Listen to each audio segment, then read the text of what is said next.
In the heart of East Africa, nestled between rolling hills and sprawling savannas, lay the village of Langa. It was a place where time seemed to flow as gently as the river that meandered through it. The people of Langa lived by age-old customs, and every life was a tapestry woven with tradition and culture. Among these people was a young woman named Nia, whose story would challenge the very fabric of their beliefs. Nia was married off at the tender age of 13. Her father, struggling with the weight of drought and hunger, accepted a single goat as her bride price.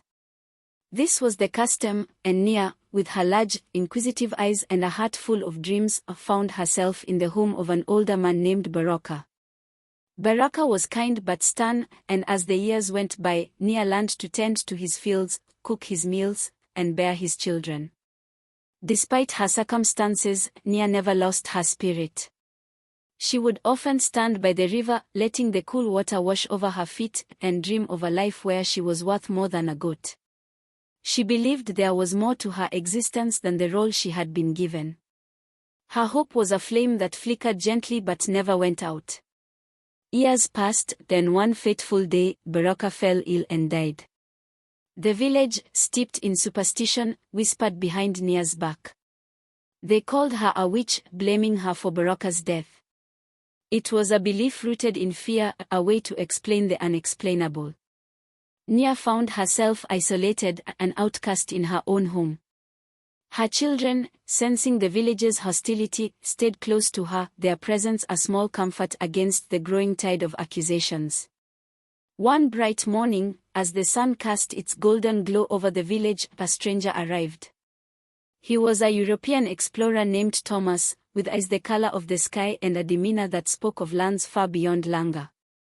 He had come to study the local flora and fauna, but his path soon crossed with Nia's. He saw her standing by the river, her sorrow etched into the lines of her face, yet her spirit still unbroken. Intrigued by her strength, Thomas approached Nia, asking about the local plants. Nia, surprised but pleased to have someone speak to her without fear or judgment, shared her knowledge. Over the next few weeks, Thomas returned often, and a friendship blossomed between them. He admired her wisdom and resilience, qualities that shone brighter than any jewel. One evening, as the sun dipped below the horizon, painting the sky in hues of orange and pink, Thomas spoke to Nia. "Come with me," he said, his voice gentle but firm. "There is a world beyond this village, a place where you can be whoever you want to be." Nia hesitated. Leaving Langa meant leaving everything she had ever known.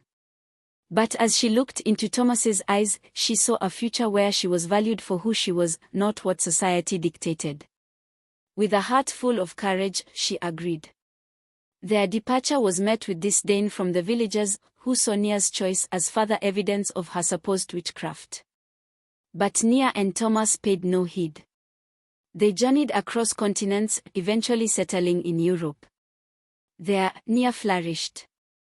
She learned new languages, studied, and even started a business, using her deep understanding of nature to create herbal remedies that became renowned.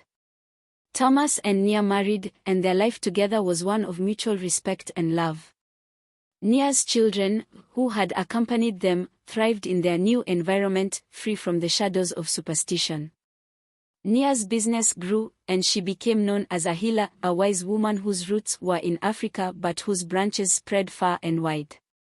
Years later, Nia returned to Langa, not as an outcast, but as a testament to the strength and value of a woman.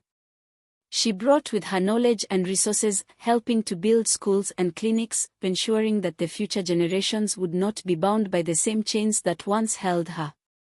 As she stood by the river once more, feeling the cool water wash over her feet, Nia knew that she was worth more than diamonds. Her journey had been long and arduous, but she had proven, to herself and to the world, that an African woman's worth is immeasurable. And in the quiet whispers of the wind and the gentle flow of the river, her story lived on, inspiring others to find their own strength and value.